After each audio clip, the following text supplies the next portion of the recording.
Ika-39 na araw na ng digmaan sa Iran. Nakapagsalita na ako ng mahigit 100,000 salita tungkol sa paksang ito. Hindi pa natin napag-usapan ng mabuti ang militanteng pag-atake mula sa mga grupong hindi bahagi ng Estado. Wala pang grupong militante sa Iran na nagpasimula ng gerilyang labanan sa digmaan. Walang grupong militante ang umatake sa gobyerno sa pagkakaalam natin. May nangyayaring katulad nito sa labas ng Iran at dito tayo magtutuon ngayon. Walang grupong militante ang umatake sa Estados Unidos. Ang pinakamarami naming naobserbahan ay ilang insidenteng isinagawa ng mga nag-iisang salarin. Kadalasan may maluwag na koneksyon sa Iran. Oo, nakababahala nga ngayon, pero hindi kasing lala ng inorganisa ng network na maraming selula.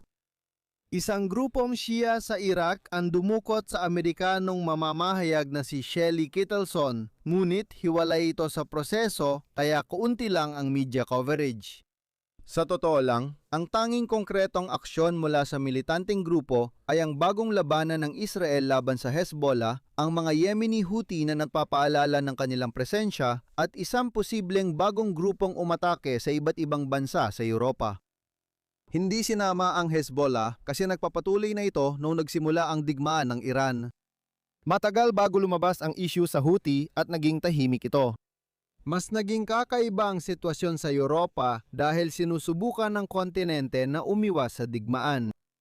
Dahil sa galit mula sa bawat panig, maaaring nakakagulat na walang mas seryosong nangyayari sa panig ng Atlantiko kung nasaan si Trump. Oo, tila hindi nagmamadali ang mga pamahalaang Arabo na tapusin ang digmaan. At mahirap sukatin ang opinyon ng publiko sa mga nasabing bansa, pero marami ring karaniwang mamamayan sa rehiyon ang galit sa Estados Unidos at Israel. Hindi kailangan nakararami para magdulot ng problema, sapat na ang iilang porsigitong tao.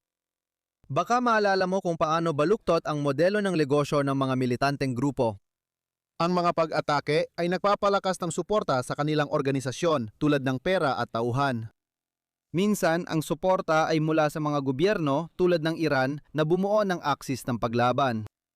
Dahil tumitindi ang nakatagong pagnanais na suportahan ang mga grupong lumalaban na hindi ganap na formal ang pagkakayos, maaasahan din nating dadami ang mga ito. Pero halos walang nangyayari doon. Ngayon, subukan nating lutasin ang palaisipan habang pinapainit ang usapan para mapaalis ang katahimikan. Simulan natin sa ginagawa o hindi ginagawa ng mga Houthi dahil mas klaro ang sagot doon. Pagkatapos noon, pupunta naman tayo sa mas kakaibang kaso ng kung ano ang nangyayari sa Europa. Susunod, pag-uusapan natin ang kakaibang sitwasyong pampulitika sa Estados Unidos. Sa huli, magbibigay ako ng hinuha sa posibleng iniisip ng Iran tungkol dito. Ngayon, punta naman tayo sa mga Houthi. Wala pang isang taon ang nakalipas, binomba ng Estados Unidos ang grupo bilang ganti sa pag-atake nila sa mga barko sa Red Sea. Balik na naman ng Houthi, nagpapakawala ng mga misil sa Israel at nagbabantang isasara ang strait. Hindi yon. Bakit binigyan tayo ng game designer ng dalawang magkatabing mahalagang choke point sa mapa na to? Bagamat tugon sa pag-atake ng Israel sa Hezbollah ang kilos ng mga Houthi ngayon, ang pagsasara ng Bab el-Mandab Strait ay tugon sa digmaan sa Gaza. Napalaki talaga ng mga Houthi ang kanilang reputasyon dahil sa kampanyang iyon. Dito ko sana ilalahad ang ilang numero bilang suporta sa pahayag na yan. Hindi naglalatala ang mga Houthi ng mga numero tungkol sa pagre-recruit o pangangalap ng pondo, kaya kailangan nating umasa sa pakiramdam lang tungkol dito. Kung pupunta tayo sa kasalukuyan, ang dahilan kung bakit ang mga Houthi ay natagalan bago kumilos at hanggang ngayon ay kakaunti pa rin ang nagagawa ay dahil wala na silang akses sa kanilang pangunahing taga-suporta. Tiniis nila ang 2 buwang Operation Rough Rider dahil may supply sila mula sa Iran. Ngayon, hindi na kayang magbigay ng parehong suporta ang Iran. Abala ang gobyerno sa pagharap sa Estados Unidos. Mahalaga ngayon sa mga Houthi ang magtipid ng bala para pigilan ng Estados Unidos o Israel na maging mapangahas. Ang mga misil na pinakawalan patungong Israel ay naging dahilan para muling mapag-usapan ang mga Houthi, halimbawa na lang ngayon. Nakakagulat kung may iba pang mangyari doon. Grabe, malaki ang magiging epekto niyan. Dahil sarado ang Hormuz, bahagi ng langis ng Saudi Arabia, ay ipinapadaan pakanluran sa mga tubo para maipadala mula sa Red Sea. Kung magsara ang Bab el Mandab Strait, kailangang dumaan ang lanis ng Saudi sa Suez Canal at paikot ng Afrika bago makarating sa Asya. Naku po! Ang talakayan ito ay bahagyang sagot sa palaisipan na tatalakayin pa sa natitirang bahagi ng video. Maaring totoo na ang digmaan ay nagpalakas ng suporta ng publiko para sa mga militanteng grupo na kumilos. Kung natabunan ang pagkawala ng suporta ng Iran ang pagtaas, ang natitirang kwento ay teorya na lang at nakamit na ng Estados Unidos at Israel ang isa sa kanilang pangunahing layunin. Kabaliktaran nito, mas seryoso ang pagkilos pero naging aktibo lang ang grupo sa Europa. Madaling hindi mapansin ang kwentong ito sa Estados Unidos, ngunit mahalaga ito para sa mga nasa kabilang panig ng Atlantiko. Maglaan tayo ng oras para libutin ang kontinente. Noong Marso siyam isang sinagoga sa Liege, Belgium. Noong Marso 13 isa pang sinagoga sa Rotterdam, Netherlands. Noong Marso 16 isang IED ang pinasabog sa Amsterdam na tila layunin ay tamaan ng BNY Mellon. Noong Marso 23 mga ambulansyang pinapatakbo ng mga voluntaryong Hudyo sa London, Inglaterra. Noong Marso 24 isang sasakyan ang sinunog sa Antwerp, Belgium. Noong Marso 28 nabigo ang pag-atake sa sangay ng Bank of America sa Paris, France. Sino ang nasa likod ng mga pag-atake? Malamang si Yesab al-Yamin ang umako o pinaghihinalaang nasa likod ng mga pag-atakeng iyon.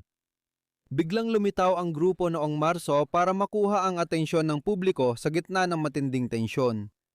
Walang tiyak kung sino ang nasa likod ng organisasyon. Naniniwala ang mga opisyal ng Israel at Europa na maaring Iran lang ito na sinusubukang baguhin ang imahe nito para maikaila ito ng kapani-paniwala. Bukod sa pag-iral ng grupo, may dalawang mahalagang puntong dapat pag-usapan dito.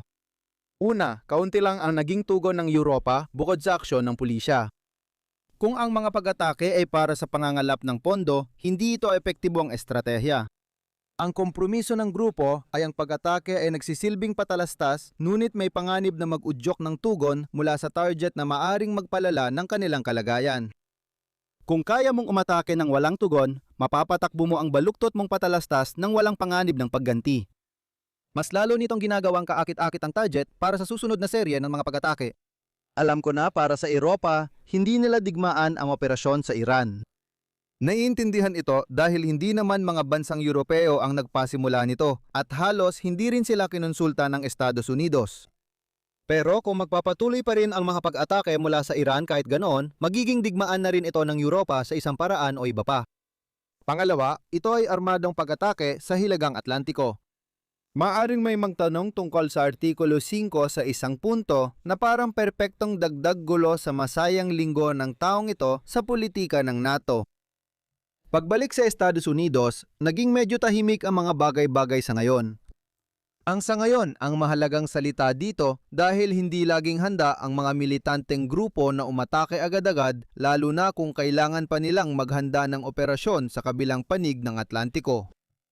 Banayad na paalala na nagradikalisa ang Estados Unidos ng ilang tao sa gitnang silangan matapos magtayo ng mga base noong Gulf War at inabot ng 10 taon bago nila napansin kahit aktibo na ang grupo noon. Sa madaling salita, huwag maging kampante kahit lumipas na ang mahigit 1 buwan na walang malalang insidente. Gayunpaman, may mga panandaliang kahinaan pa ring dapat ikabahala ng Estados Unidos. Nagpakita ang Iran ng plano sa mundo sa pamamagitan ng paulit-ulit na pag-atake sa US Embassy sa Iraq. Kapansin-pansin ang insidenteng ito kung saan may drone na matagal na umiikot sa lugar para magbigay ng magandang online tour sa compound. Tandaan, mas matibay dapat ang Iraq kaysa karamihan ng lugar, kaya kung nagawa ito doon, posible rin halos kahit saan. Napag-usapan na natin ng mahaba ang mga panganib sa seguridad sa hangganan ng Mexico, kaya hindi ko na ito pahabain pa. Dapat nating tandaan na maaring makaligtas ang pamahalaan ng Iran sa digmaan at muling punuan ang mga imbak nitong armas. Mapapaisip ka kung pwede bang makipagtulungan ang kartel sa Mexico sa Iran kung maganda ang kikitain. Bukod sa mga simpleng bahagi, may mas komplikadong kwento ng lokal na politika dito na dapat pag-aralan. 1.5 buwan na walang pondo mula sa gobyerno ang Transportation Security Administration. Estratehiya ito ng demokratang kongresista para hadlangan ang ICE sa pagpigil ng normal na buhay sa maraming malalaking lungsod sa US. Sakop ng Department of Homeland Security ang ICE, kaya nagpasimula ang mga demokratang kongresista ng partial shutdown para lang sa departamentong ito. Naging interesante ang resulta. Hindi nakatanggap ng ilang sahod ang mga ahente ng TSA na sakop ng Department of Homeland Security. Nag-absent sila sa trabaho kaya humaba ang pila sa paliparan. Uy, gusto naman natin ang pila, pero hindi yung ganon. Samantala, normal lang gumana ang ICE. Kasama rin sila sa hindi pinopondohang Department of Homeland Security pero nauna na silang napondohan ng isang batas sa paglalaan ng pondo para sa nakikinita ng hinaharap. Nagkaroon ng kakaibang sitwasyon nang inatasan ng Administrasyong Trump ang mga ahente ng ICE na tumulong sa seguridad ng paliparan kahit wala silang sapat na kasanayan para dito at kaunti lang ang naging epekto. Para malinaw, ganito ang takbo ng shutdown. Ang minoryang partido ay tumatarget ng isang bagay o lahat ng bagay na walang kinalaman sa totoong pakay para pilitin ang aksyon tungkol sa partikular na isung yon. Paglalagay ng bagong restriksyon sa ICE agents. Pero may malinaw na pampulitikang panganib sa partikular na estratehiyang ito. Mukhang malaki ang tsansa ng mga demokratiko na magtamo ng malalaking pag-angat sa midterm na halalan ngayong Nobyembre. Isa sa mga posibleng magbago nito ay isang pag-atake sa industriya ng abyasyon. Halos kusang maisusulat na ang mga pampulitika ang patalastas. Tumanggi ang mga demokratang pondohan ng TSA, kaya ngayon 100 ang patay. Nauunawaan kong baka hindi mo ito nararamdaman at baka sa bandang huli ay sisihin mo si Trump sa paglika ng mga kondisyong nagdulot ng ganitong pag-atake. Hindi ikaw ang target ng patalastas na yon. Tinatarget nito ang mga independenteng botanteng karaniwang bumoboto sa mga Republikano at nag-aalala sa ganitong issue. At magiging epektibo ito. Muling binayaran ng mga TSA agent noong Marso 30 matapos ang executive order ni Trump na kailangang agad pag-usapan sa korte. Patuloy ito ang pinagtatalunan sa Kongreso at sa tingin ko, hindi ganap na uunawaan ng mga demokratang kongresista ang panganib. Kailangan nating mabilis pag-isipan ang motibo ng Iran sa pagsulong ng pag-atake sa teritoryo ng US ngayon. Nitong nakaraang linggo, madalas nating marinig na ang digmaan ay labanan sa bulsa ng mga Amerikano, hindi sa aktwal na larangan. Gusto lang ng Tehran na tumaas ang presyo ng gasolina para mapilit ng mga Amerikano si Trump na paalisin ang US sa Iran. Kaya tinawag itong non-nuclear option ang pagsasara ng Strait of Hormuz at ang mga kaguluhang dala nito. Sa kasalukuyan, masasabi kong gumagana ang estratehiyang ito, ngunit may paalala na ang gumagana ay hindi pareho ng nagtagumpay na at mahaba-haba pa ang lalakbayin bago tuluyang magtagumpay ito. Huwag na nating isipin kung may mas maraming bomba pang ibabagsak o kung kailangan pa natin ng bagong kataas-taasang pinuno kung buhay pa nga ang kasalukuyang pinuno. Paubos na budget ko sa stick figure, kaya umaasa akong matapos na ito agad. Ang punto ay, kung ang estratehiya mo ay patungo sa tamang direksyon, masamang ideya ang magsimulang gumawa ng pabigla-biglang mga hakbang. Mas mainam gumamit ng high variance na taktika kung mababa ang panganib ng masamang kahihinatnan. Dahil dito, maaring ayaw munang hikayatin ng Iran ang ganitong pag-atake ngayon. Wala pang rally round the flag effect kay Trump ngayon. Tulad ng nabanggit, maaring isipin na walang rally round the flag effect kahit tamaan ang mismong teritoryo ng US. Maaaring magdulot ito ng malaking kapalpakan kapag mali ang inaasahan.